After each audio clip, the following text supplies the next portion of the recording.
Welcome back to BSc classes.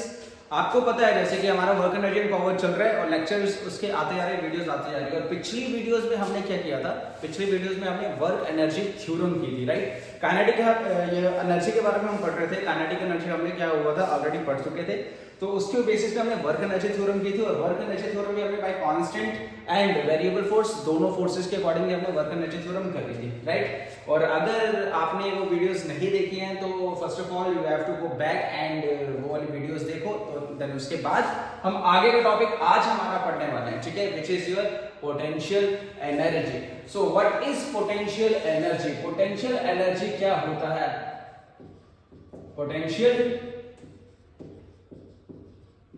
Energy, energy हमने पढ़ा था दो टाइप की एनर्जी। ऐसे तो एनर्जी काफी टाइप की होती है, बट हमने जो पढ़ना है उसी का मैकेनिकल एनर्जी। और दो टाइप की एनर्जी हमने पढ़ी है, एक काइनेटिक एनर्जी, एक पोटेंशियल एनर्जी, राइट। तो काइनेटिक एनर्जी हम पढ़ चुके हैं, पोटेंशियल एनर्जी आज हम पढ़ने वाले हैं। देन उसके बाद आज ही हम कोशिश करेंगे कि कवर कर ले आपका law of conservation of energy, कैसे, ठीक है, एनर्जी है वो कंजर्व रहती है। एनर्जी हमेशा कंजर्व रहती है, एनर्जी को हम क्रिएट नहीं कर सकते, ना ही एनर्जी को हम डिस्ट्रॉय कर सकते हैं, क्लियर। हाँ, एनर्जी को हम ट्रांसफर कर सकते हैं एक फॉर्म टू दूसरे फॉर्म में, clear. So potential energy, potential energy is दूसरा। पोटेंशियल एनर्जी देखो, ये एक ऐसी एनर्जी होती है जो कि स्टोर्ड एनर्जी भी हम इसे बोल सकते हैं। This is a stored energy, this is a stored energy. एक स्टोर्ड एनर्जी होती है। और स्टोर्ड एनर्जी करते हैं कैसे? एनर्जी स्टोर होती है जब हम कोई क्या करते हैं, when we do any work, जब हम कोई भी काम करेंगे और उस काम को कोई एक एनर्जी के फॉर्म में जो स्टोर होगा उसे ही हम क्या बोलते हैं, पोटेंशियल एनर्जी बोलते हैं। और इसे हम स्टोर्ड एनर्जी भी बोल सकते हैं। और वो काम हम किसके अगेंस्ट करेंगे? अगेंस्ट एनी वर्क, अगेंस्ट किसके against? Against conservative,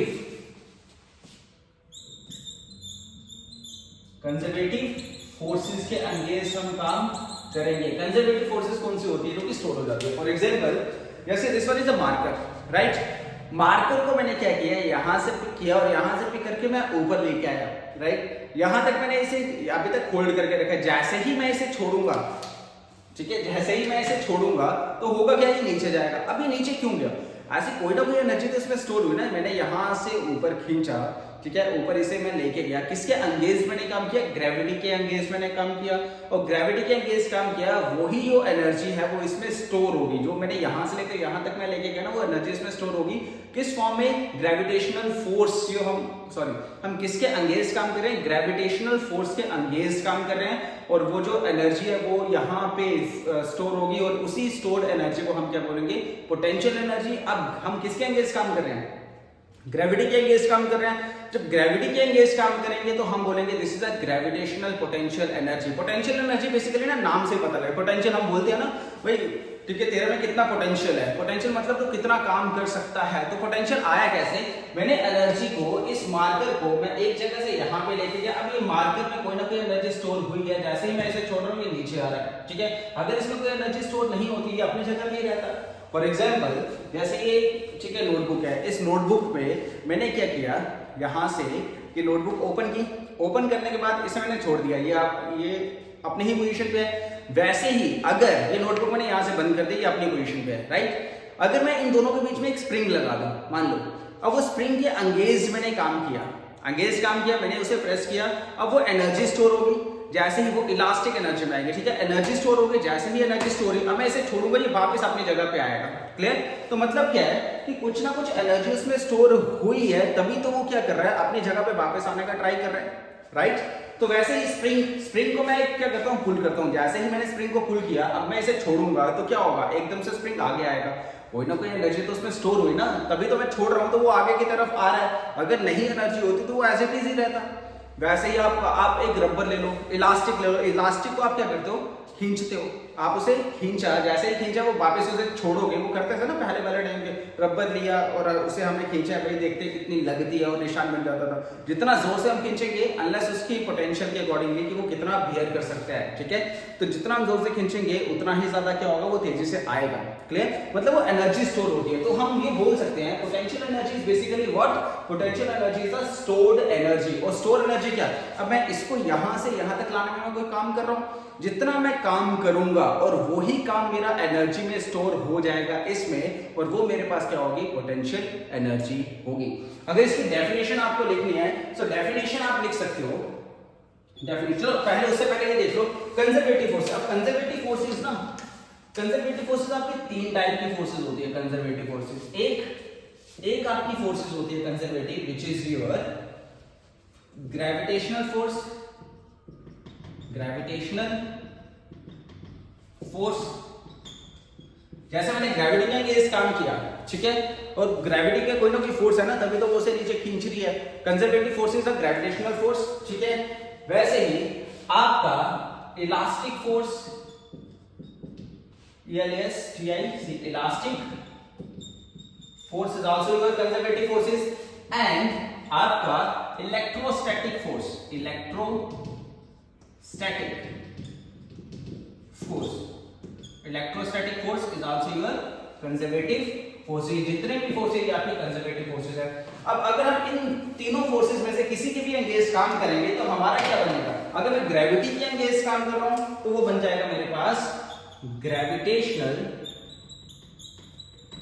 gravitational potential energy. वैसे ही यहां पे इलास्टिक पोटेंशियल एनर्जी, वैसे यहां पे इलेक्ट्रोस्टैटिक पोटेंशियल एनर्जी। जिस फोर्स के हम अगेंस्ट काम करेंगे वो मेरे पास क्या बन जाएगा, वही आपकी पोटेंशियल एनर्जी में स्टोर हो जाएगा। क्लियर है, यहां तक कोई डाउट? तो मैं इसे बोल सकता हूं when we do a work, मैं इसे क्या बोल सकता हूं, when we do a work, किसके against, against conservative forces, against conservative forces, ठीक है।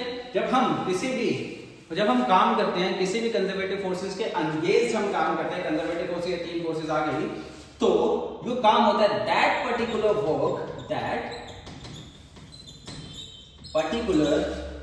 वर्क वो क्या होगा, किसी एनर्जी के फॉर्म में स्टोर हो जाएगा, is stored in the form of energy. वो किस एक एनर्जी के फॉर्म में स्टोर हो जाएगा, और उसी एनर्जी को हम क्या बोलेंगे, एंड इज नोन एज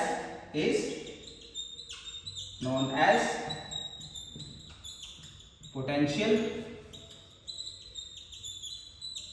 ठीक है। उसी एनर्जी को हम क्या बोलेंगे, पोटेंशियल एनर्जी बोलेंगे। क्लियर है, कोई डाउट यहां तक?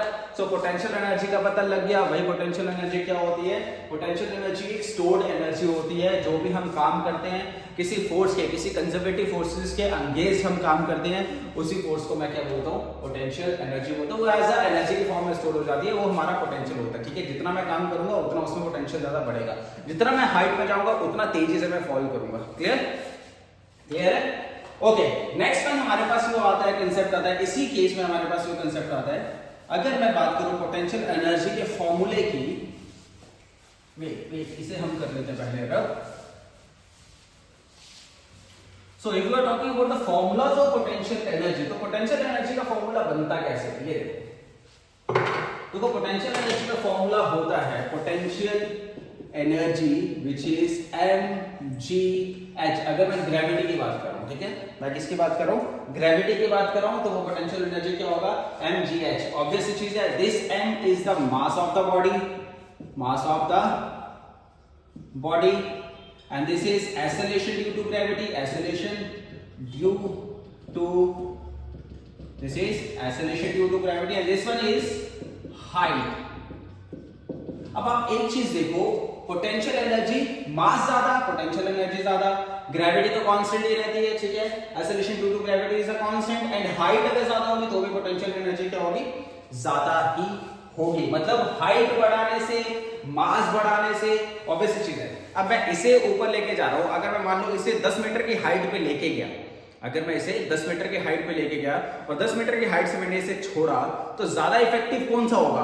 ये मास इसका मान लो 5 ग्राम है, और वैसे ही अगर मैं एक पत्थर लेके जा रहा हूँ, एक स्टोन लेके जा रहा हूँ विच इज अप्रोक्सीमेटली 10 kg, और 10 kg का अगर मैं 10 मीटर की हाइट से छोड़ूंगा और मार्कर भी मैं 10 मीटर की हाइट से छोड़ूंगा, और आप लोगों को अगर मैं बोलूं कि आपको किसी एक के नीचे खड़े होना है, तो आप किसके नीचे खड़े होंगे? आप प्रेफर करोगे इसके, क्योंकि ये जो 10 kg का पत्थर है उसके नीचे आप खड़े होंगे तो क्या हो जाएगा भाई? सर्वर फट जाएगा। सर्वर क्या हो सकता है कि यही ना पूरा निकल जाए, राइट? सो होगा क्या, ये डिपेंड करता है मास पे। जितना ज्यादा मास होगा उतना ज्यादा पोटेंशियल एनर्जी भी होगा, और जितनी ज्यादा हाइट होगी उतनी ज्यादा आपकी क्या होगी? पोटेंशियल एनर्जी होगी। प्लस एक चीज होगा, ये मान लो यहाँ पे ये आपका सरफेस है, इस सरफेस से ये आपका कोई भी ऑब्जेक्ट पड़ा हुआ है, ये ऑब्जेक्ट आप लेके गए यहाँ पे, ऑब्जेक्ट आप कहाँ पे लेके गए? यहाँ पे लेके गए। फॉर्मूला कैसे बना वही मैं आपको बताने लगा हूँ, ठीक है? अब ये यहाँ पे लेके गए, एक चीज यहाँ पे समझना, ठीक है? यहाँ पे बिल्कुल सरफेस में है, दो तरीके की एनर्जी होती है, एक काइनेटिक एनर्जी मान के चलो और एक पोटेंशियल एनर्जी मान के चलो। पोटेंशियल एनर्जी मतलब कितना हम काम करेंगे, और वही एनर्जी क्या होगा? स्टोर हो जाएगा। काइनेटिक एनर्जी जिसमें मोशन क्रिएट होता है, क्लियर? अब यहाँ पे जब ये आया, यहाँ पे जब ये आया, मान लो कि यहाँ से मैंने इस ऑब्जेक्ट को छोड़ा है और ये ऑब्जेक्ट यहाँ से यहाँ तक आ रहा है, यहाँ से यहाँ तक आ रहा है, या फिर आप एक चीज और कर सकते हो कि मैं इस ऑब्जेक्ट को यहाँ से यहाँ तक लेके गया, राइट? अब ये जमीन में है ना, जब ये सरफेस के साथ है, तो सरफेस के साथ है, इसका मतलब यहाँ पे पोटेंशियल एनर्जी होगा वो क्या होगा? जीरो होगा, क्योंकि सरफेस के साथ है ना। ये मार्कर है, ये मार्कर को मैं यहाँ पे, ये मान लो ये सरफेस है, यहाँ पे रख दूं तो यहाँ पे क्या है? पोटेंशियल एनर्जी जीरो, मैंने छोड़ा हुआ है, राइट? अब मैं इसे ऊपर ऊपर लेते जा रहा हूँ, ऊपर लेते जा रहा हूँ। काइनेटिक एनर्जी क्या हो रहा है? काइनेटिक एनर्जी यहाँ पे, ठीक है, यहाँ तक आके मैक्सिमम हाइट पे अगर मैं लेके जाऊं, यहाँ पे आके एक पॉइंट पे, जैसे यहाँ पे लेके गया, इस पॉइंट पे आके ये रुकेगा। अब जैसे ही इस पॉइंट पे आके रुक रहा है, तो यहाँ पे इस केस में काइनेटिक एनर्जी क्या हो जाएगा? जीरो हो जाएगा, ठीक है? अब वैसे भी देख सकते हो, यहाँ पे पोटेंशियल एनर्जी क्या होगा? यहाँ पे इस केस में पोटेंशियल एनर्जी होगा वो क्या होगा? मैक्सिमम होगा। क्यों? क्योंकि मैं यहाँ से इस हाइट पे छोड़ रहा हूँ, ये अभी रुका हुआ है, इस हाइट पे छोड़ रहा हूँ, ये स्पीड से नीचे आएगा, मतलब इसमें अभी जितना एनर्जी है वो पूरा पूरा पोटेंशियल एनर्जी, इसका पोटेंशियल है, ये उसी स्पीड से नीचे आएगा। और वैसे ही यहाँ पे काइनेटिक एनर्जी होगा वो क्या होगा? मैक्सिमम होगा, क्योंकि ये इतना पाथ कवर करके आ चुका है, ये इतना पाथ कवर करके आ चुका है। अब आप एक चीज देखो, पोटेंशियल एनर्जी यहाँ पे मैक्सिमम था, काइनेटिक एनर्जी यहाँ पे जीरो था। अब जैसे जैसे नीचे आ रहा है, पोटेंशियल एनर्जी कम होता जा रहा है, काइनेटिक एनर्जी बढ़ता जा रहा है। मतलब इससे क्या हुआ क्या कि एनर्जी तो रहेगा ही रहेगा, एनर्जी की फॉर्म चेंज हो सकती है। मतलब पोटेंशियल एनर्जी कम हो रहा है, काइनेटिक एनर्जी बढ़ रहा है, और टोटल एनर्जी होगा वो हमेशा कंजर्व्ड ही रहेगा। And this one is your law of conservation of energy, हम ये भी पढ़ेंगे, क्लियर? अब अगर मुझे सिर्फ पोटेंशियल एनर्जी के बारे में देखना है, तो आप देखो, मान लो ये ऑब्जेक्ट है, इस ऑब्जेक्ट को मैं किसी हाइट पे लेके गया, मान लो इस ऑब्जेक्ट को मैं एक हाइट पे लेके चला गया, यहां से लेकर यहां तक h हाइट पे मैं लेके चला गया, इस एनर्जी को मैं h हाइट पे लेके चला गया, राइट? और इसका कोई भी मास होगा, इसका कोई मास मान लो दिस इज m, इस बॉडी का मास क्या है? m है। अगर मैं इसमें पोटेंशियल एनर्जी की बात करूं, पोटेंशियल एनर्जी की अगर मैं बात करूं, या फिर वर्क डन की बात करूं, वर्क डन क्या होता है? वही जो हम यहां से यहां तक लेके जाएंगे, सरफेस से लेकर ऊपर तक लेके जाएंगे ऑब्जेक्ट को, वही मेरा क्या होगा? वर्क डन होगा, और वही वर्क डन मेरा पोटेंशियल एनर्जी में कन्वर्ट हो जाएगा। तो सबसे पहले वर्क डन होता क्या है? वर्क डन होता है मेरे पास फोर्स इनटू में डिस्प्लेसमेंट, फोर्स इनटू में डिस्प्लेसमेंट। डिस्प्लेसमेंट कितना हुआ है? यहां से लेकर यहां तक का डिस्प्लेसमेंट हुआ, मतलब h हुआ है। डिस्प्लेसमेंट कितना हुआ है?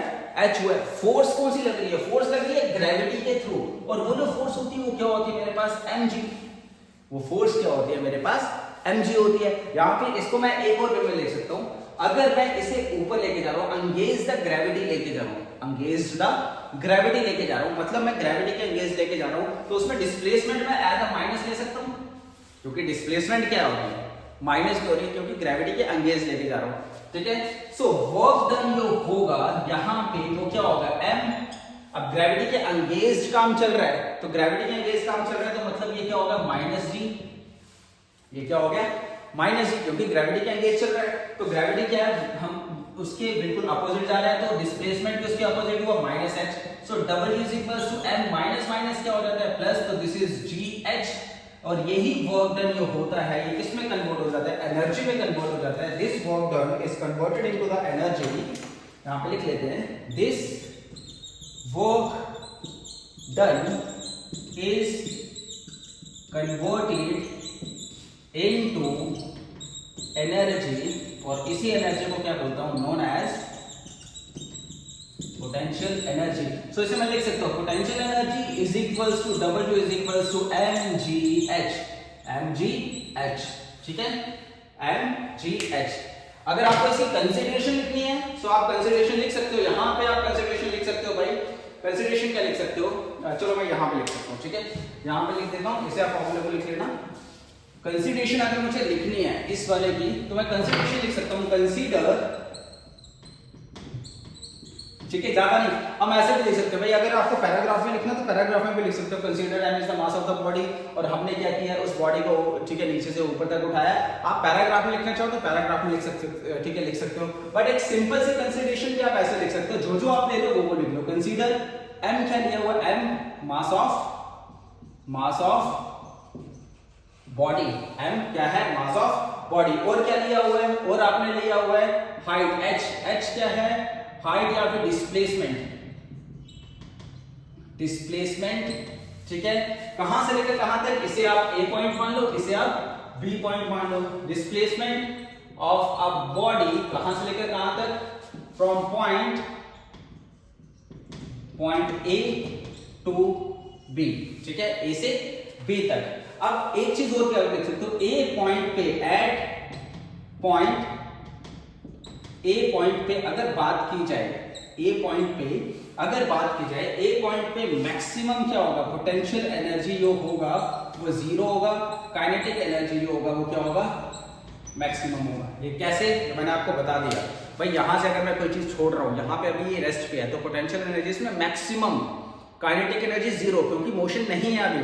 जैसे ही मैं इसे छोड़ रहा हूं, जैसे ही मैं इसे छोड़ रहा हूं तो हो क्या रहा है, काइनेटिक एनर्जी बढ़ रहा है, मोशन बढ़ रहा है, तेज बढ़ रहा है, यहां पे आया और यहां पे पूरा कवर करके आया, मतलब काइनेटिक एनर्जी होगा यहां पे, क्योंकि पूरा कवर कर लिया, तो यहां भी होगा वो काइनेटिक एनर्जी मैक्सिमम होगा, लेकिन पोटेंशियल एनर्जी यहां पे आके क्या हो जाएगा, खत्म हो जाएगा। Potential energy at point A, potential energy zero, kinetic energy maximum. वैसे ही एट पॉइंट बी की मैं बात करूं, इसमें पोटेंशियल एनर्जी होगा वो क्या होगा, बी पॉइंट पे, क्योंकि ऊपर है, और दिस इज मैक्सिमम, और काइनेटिक एनर्जी जो होगा वो क्या हो जाएगा, जीरो हो जाएगा। क्लियर है, क्लियर है यहां तक। सो पोटेंशियल एनर्जी का पता लग गया। एक चीज और, अगर इस वर्क डन की बात की जाए ना, मान लो कि ये वर्क डन है, ये इस वे में आता है, ये आपका ऑब्जेक्ट है, दिस इज m। अब इस वर्क डन को, मतलब इस ऑब्जेक्ट को आप यहां पे तो लेके आते हैं हाइट पे, h हाइट पे ही लेके आते हैं, इस हाइट पे, h हाइट पे लेके आते, लेकिन ये पूरा घुमा के फिर लेके आते, ये पूरा घुमा के फिर लेके आते, तो भी इसमें जो वर्क डन था वो सेम ही रहेगा, क्योंकि डिस्प्लेसमेंट सेम है, h सेम है। डिस्प्लेसमेंट का शॉर्टेस्ट डिस्टेंस ना यही होगा, फोर्स इनटू में डिस्प्लेसमेंट, तो displacement is the shortest distance. ये तो आ गया डिस्टेंस, ऐसे ऐसे ऐसे ऐसे, हम क्या ले रहे हैं, शॉर्टेस्ट डिस्टेंस डिस्प्लेसमेंट, तो डिस्प्लेसमेंट सेम है। तो हम एक चीज और लिख सकते हैं यहां पे कि ये पोटेंशियल एनर्जी होता है आपका, potential energy is path independent. Potential energy जो होगा आपका वो क्या होगा, पाथ इंडिपेंडेंट, वो पाथ पे डिपेंड ही नहीं करेगा, चाहे हम ऐसे घूम ले, ऐसे घूम ले, ऐसे घूम ले, ऐसे घूम ले, ऐसे घूम ले, ऐसे, ठीक है, clear. Potential energy is path independent होता है। तो this one is the concept of potential energy, this one is the concept of potential energy. अच्छा, एक चीज और, नेक्स्ट जो कांसेप्ट आपको, एक कांसेप्ट क्या होता है, देखो इसी चीज को हम क्या बोलते हैं, जो है, ठीक है, कि अब देखो एनर्जी, पोटेंशियल एनर्जी नीचे नीचे नीचे नीचे कम हो रहा है, और काइनेटिक एनर्जी बढ़ता जा रहा है। एक साइड एनर्जी कम हो रही है, दूसरी साइड एनर्जी बढ़ रही है, तो टोटल एनर्जी जो होगा वो हमेशा क्या रहेगा, सेम रहेगा। इसका मतलब क्या हुआ, इस पॉइंट का मतलब जो टोटल एनर्जी जो है, टोटल एनर्जी मान लो कि क्या है, इन दोनों केसेस में kinetic energy plus potential energy वो क्या रहने वाला है, सेम रहने वाला है, वो क्या रहने वाला है, सेम रहने वाला। अगर एनर्जी सेम है तो मैं ये लिख सकता हूं कि एनर्जी जो है वो हमेशा कंजर्व रहती है, मैं यहां पे लिखूं, ठीक है, इसे मैं रख दूं। इसका मतलब क्या हुआ, इसका मतलब ये है energy is always conserve, energy is always conserve, मतलब that is energy can neither be created nor be destroyed, energy को ना ही हम क्रिएट कर सकते हैं, ना ही हम डिस्ट्रॉय कर सकते हैं, एक फॉर्म से दूसरी फॉर्म में चेंज कर सकते हैं, but can change from one form to another. ढेर सारे, देखो हम काइनेटिक एनर्जी और पोटेंशियल एनर्जी की बात कर रहे हैं ना, ढेर सारे एग्जांपल है। फॉर एग्जांपल मैंने स्विच ऑन किया, स्विच ऑन करने से होता क्या है कि इलेक्ट्रिक एनर्जी वो जाती है और वो फैन पे जाती है और फैन घूमना स्टार्ट कर देता है, मतलब electrical energy is converted into the mechanical energy. मैंने क्या किया, मैंने एक, अगर मैं किसी भी बच्चे को या फिर किसी भी को एक मैं क्या कर रहा हूँ, थप्पड़ लगा रहा हूँ, एक क्या कर रहा हूँ, रैप्टा दे रहा हूँ, और रैप्टा देने से होगा क्या, मेरे मस्कुलर एनर्जी और साउंड बाहर निकलेगा, हीट बाहर निकलेगी, तो muscular energy is converted into sound energy, heat energy, ठीक है। वो डिपेंड करता है कि मैं कितने जोर से रैप्टा वगैरह ये सब चीजें देता हूँ, क्लियर, जोक्स अपार्ट। बट एक एग्जांपल मैं आपको बता रहा हूँ कि एनर्जी को हम क्या कर सकते हैं, क्रिएट नहीं कर सकते, एनर्जी को हम एक फॉर्म से दूसरे फॉर्म में कन्वर्ट कर सकते हैं। So energy can either be created nor be destroyed but can change from one form to the another form, and this is energy is always conserved, मतलब law of conservation of energy, clear, law of conservation of energy। So this one is our potential energy और law of conservation of energy आज के video में हमारा होता है खत्म। Next video में हम देखेंगे कि एनर्जी जो है वो कैसे स्टोर होती है और कैसे कंजर्व रहती है अगर एक बॉडी को फ्री फॉल करवाया जाए। फ्री फॉल समझते हो ना, कि उस बॉडी को छोड़ दिया जाए कि वो किसकी स्पीड से आएगी, एक्सेलरेशन ड्यू टू ग्रेविटी के अकॉर्डिंगली ही वो चलेगी, ग्रेविटी के अकॉर्डिंगली ही वो क्या करेगी, स्पीड से आएगी, उसमें और कोई भी फोर्स नहीं लग रही है, सिर्फ और सिर्फ ग्रेविटी की फोर्स लग रही है। यही केस होगा इसी केस में, वहां पे हम अलग अलग पॉइंट्स में देखेंगे कि एनर्जी क्या होती है, स्टोर रहती है, एनर्जी जो होती है वो कंजर्व रहती है, क्लियर। आज के लेक्चर में और आज के वीडियो में इतना ही, मिलते हैं नेक्स्ट वीडियो में। Till then do whatever you want to do but don't trouble your study.